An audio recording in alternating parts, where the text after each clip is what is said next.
지금부터 2019년 6월 15일 시행한 시도 지방직 구급 농업직 기출문제 정답 및 해설을 들어가는데요.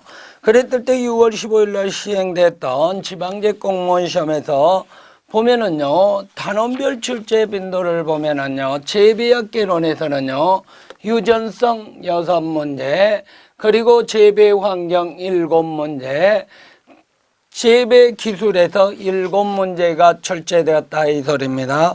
그리고 식용작물에서는요, 작물의 기초와 육종 3문제, 그리고 벼에서 8문제, 밭작물은 9문제가 출제됐는데 맹류 3문제, 작곡류 2문제, 두류 2문제, 서류 2문제였더라 이 소리입니다.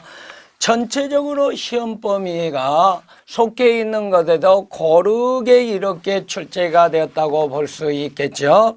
그런데 이제 고르게 출제되었는데 난이도를 보면은요, 2년도하고 보면은요, 거의 비슷한 평이한 수준이더라 이 소리입니다.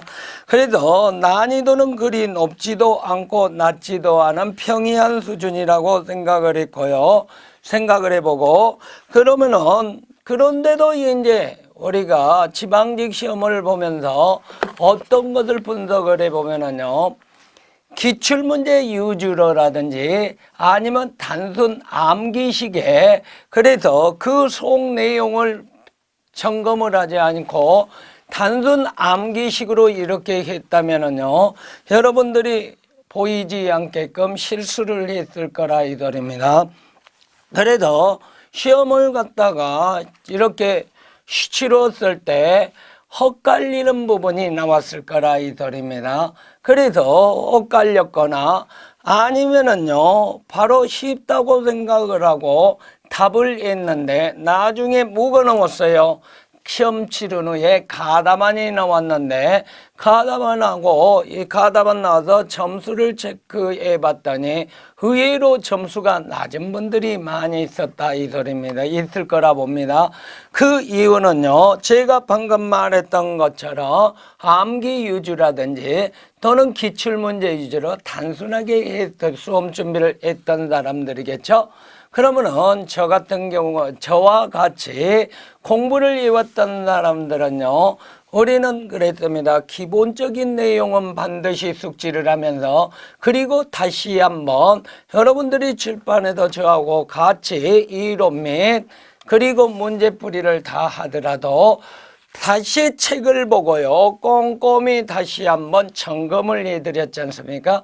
그렇게 준비를 했던 사람들은요, 실수하지 않고 전부 다 올 만점이 나왔다 이 소리입니다. 그러면은요, 그 앞으로도 시험 준비를 했을 때 그렇게 해줄 수밖에 없더라 이 소리입니다. 그러면은 이제 여러분들이 이제 이렇게 보면은요, 또 여기에서 보면은요, 시험 문제 난이도가 평이했다는 것은요, 주로 옳지 않는 것을 찾아라 이렇게 했을 때는요, 예문이 한 개만 틀린 것만 찾으면 되겠죠.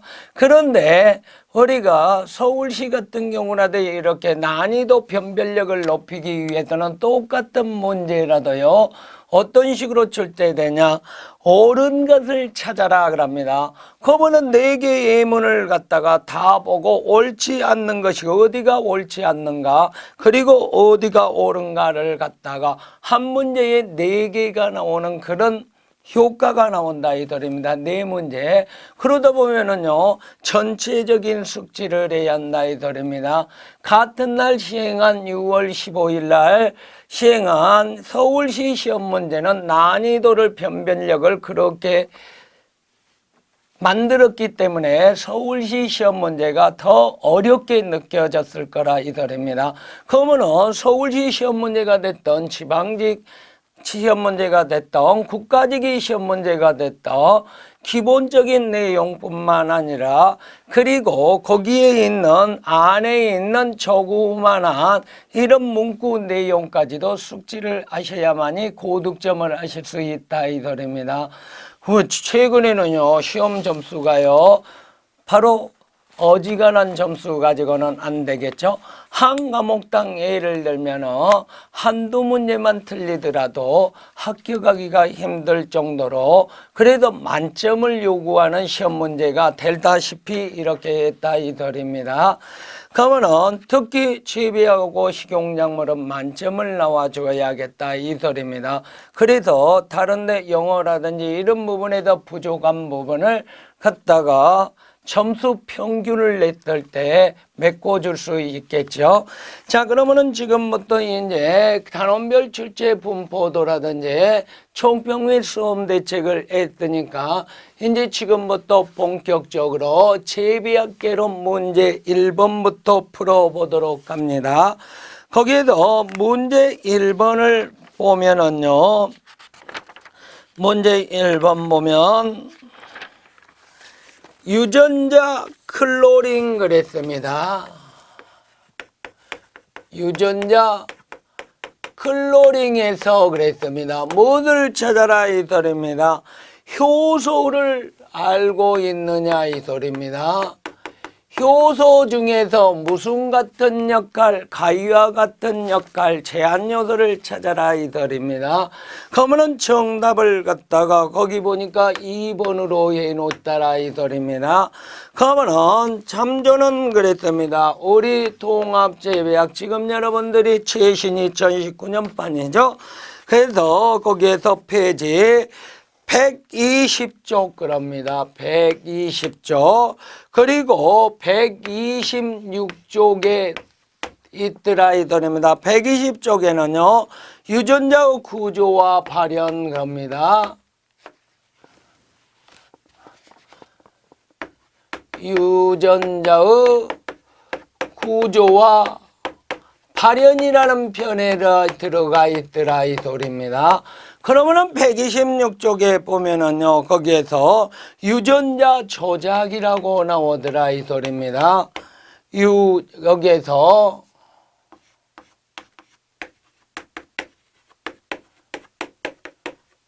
조작에 수록되어 있다 이 소리입니다.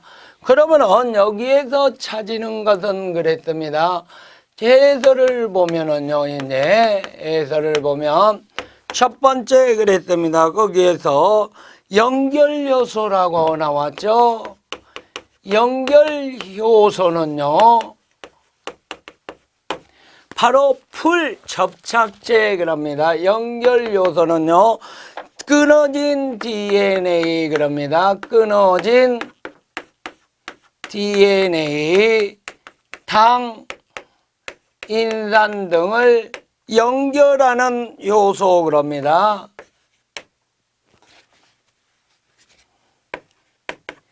연결하는 효소 그럽니다. 그러면은 이것은 뭐라 그랬어요? 풀 역할을 한다 그랬습니다. 접착제의 역할을 하더라 이 소리입니다. 그러면은 이 효소 이름을 뭐라 그랬어요? 니가아제 효소 그랬죠. 니가아제 효소 그럽니다. 니가아제 요소는 뭐라고? 연결 요소가 되더라 이 소리입니다. 끊어진 DNA와 당인단을 연결하는 요소가 되겠습니다. 두 번째 거기에서 보면은 제한 요소라고 나옵니다. 이제 거기에서 제한 요소 그럽니다. 효소는 끊는다 그럽니다. 그래서 가위와 같은 역할을 하는데요. DNA 염기 서열 그랬습니다. 그러면 거기에서 염기 서열 우리가 끊어야 할 부분, 필요한 부분을 끊어야 할 것도 제한 부위라 그러죠. 제한 부위를 그랬습니다. 거기를 인지하여 그랬죠. 인지하여 절단 그럽니다. 이제 뭐를 한다고? 절단 그러죠. 절단이니까 거기에서 자르는 그러죠. 자르는 그랬습니다. 또는 가위 같은 역할을 하는 효소가 뭐가 된다고요? 요소가 제한 요소더라 이 소리입니다. 이 제한 요소는 약 400여 가지로 밝혀졌다 이런 소리가 있었죠. 그러면은 두 번째 이제 세 번째 예문에 보면은요. 거기 중합 요소라고 나옵니다. 중합 요소는요. 거기에서 RNA 그랬습니다. RNA 합성에 관여한다 이 소리입니다. 관여하는 요소 미신저 RNA, 트린저 RNA, 리보솜 RNA가 있죠. 그러면은 DNA 코드를 주형으로 해서 바로 RNA로 전사합니다. 그랬을 때 이 RNA 역할이 또 나눠지고 있죠. 미신저 RNA는 주로 전사 RNA, 트린저 RNA는 주로 운반 RNA, 그리고 리보솜 RNA 세 가지가 있었더라. 그 RNA를 합성에 관련한 요소는 무슨 요소? 중합 요소 그럽니다. 네 번째 거기에서 보면 역전사 요소라고 나옵니다. 역전사 요소는요, 우리가 바이러스 같은 경우에서 나옵니다. 바이러스에서 그랬습니다. 등은 무엇을 갖다가 RNA를 코드로 잡더라 이 소리입니다. 이걸 뭐로? 코드 그러더라 이 소리입니다. 그리고 DNA를 합성하더라 이 소리입니다. 코돈 그럽니다. 그래도 이랬을 때는요, 여기를 뭐라 한다? 역전사 그러더라 이 소리입니다. 역전사. 그러면은 DNA를 코드로 해서 RNA를 생성하면은요, RNA로 가게 되면 그때는 전사 그러더라 이 소리입니다. 그래서 문 1번 같은 경우에는요, 정답이 제한 요소가 거기에서 나왔네요. 이제 문제 2번으로 들어갑니다. 이제 여기도 보면 이제 문제 1번이고요. 이제 문제 2번입니다. 이제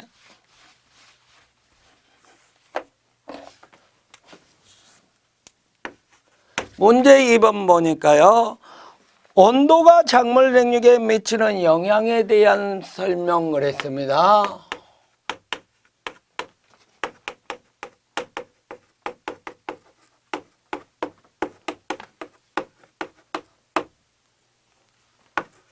영향이라 그랬습니다. 그러면은 여기에서 온도가 생육에 미치는 영향에 대한 설명을 했습니다. 그러면은 거기에서 보면은요, 정답은요 1번으로 만들어져 있죠. 그리고 페이지 그럽니다. 거기 참조는 380에서 381입니다. 거기에서 보면은 온도 변화 중에서요, 변화 중에서 2번 뭐가 있더라. 거기에서 1변화 그럽니다. 하루 중에 변화입니다.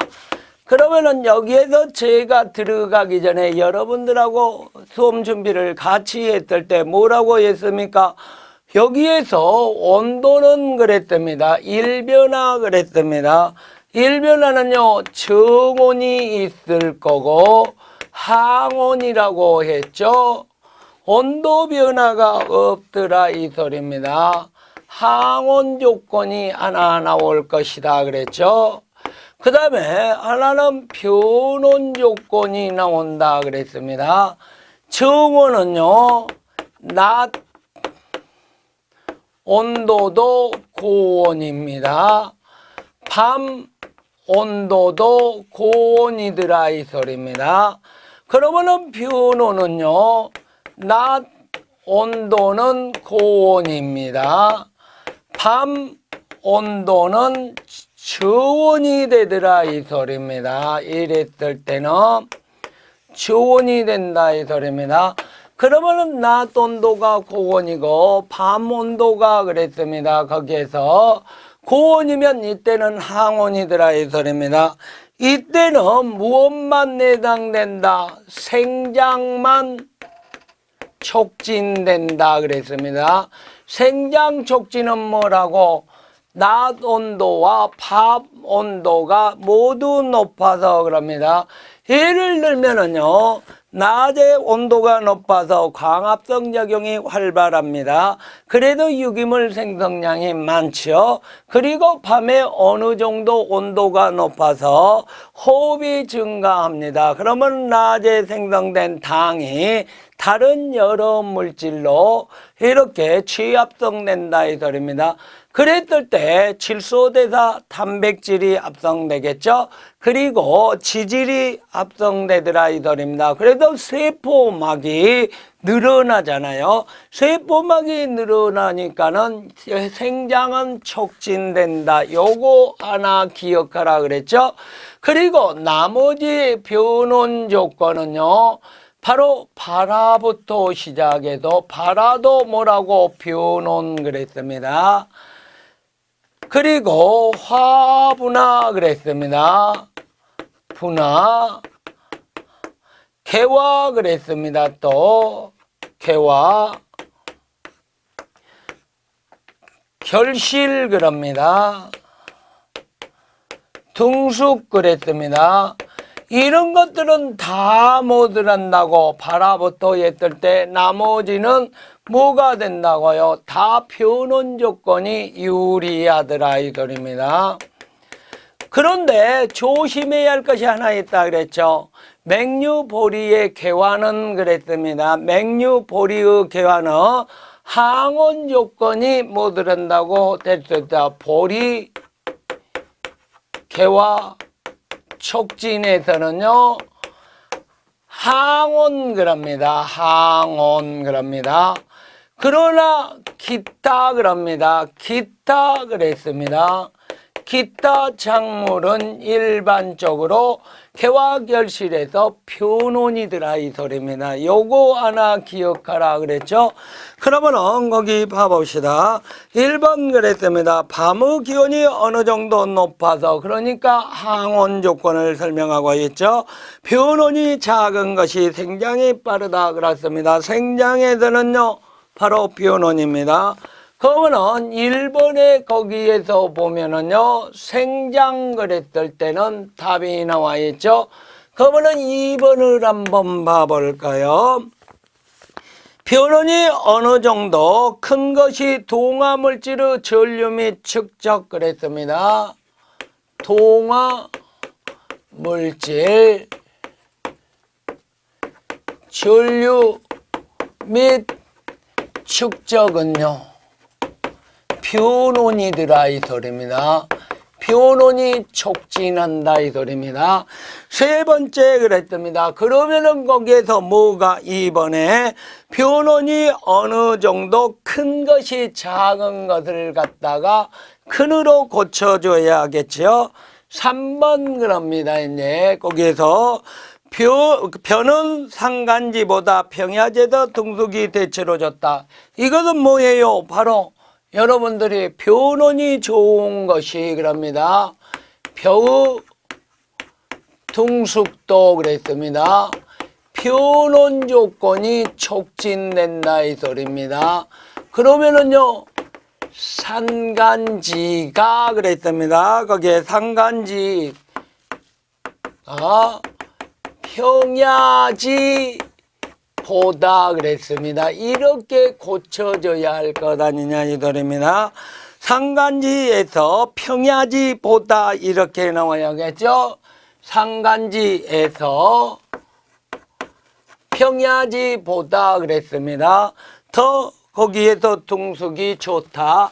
그리고 여기에서 또 하나 알아둬야 할 것은요, 그래도 우리는 채종장은 주로 변온이 좋은 곳에서 분지 지형에서 주로 채종장을 마련한다 그랬죠. 또 하나 여기에서 벼의 등숙 그랬을 때 등숙이 좋은 것은요, 만생종이 아니라 초생종이 훨씬 더 좋다. 이것도 머릿속에 기억하라 그랬습니다. 그리고 이제 4번 거기 봐보세요. 일반적으로 작물은 비오노니 큰 것이 개화가 촉진된다 그랬습니다. 개화 그랬습니다. 비오노니 또 촉진되더라 이 소리입니다. 그래서 거기에서 보면은요 2번은요 뭘로 바꿔야 한다? 큰이라는 소리가 들어가야 한다 이 소리입니다. 틀린 부분이 작으니 큰으로, 그 다음에 벼우 둑숙은 이렇게 바꿔주면 되고요. 개와 벼우는 촉지니까 작은을 갖다가 큰으로 바꿔줘야 한다 이 소리입니다.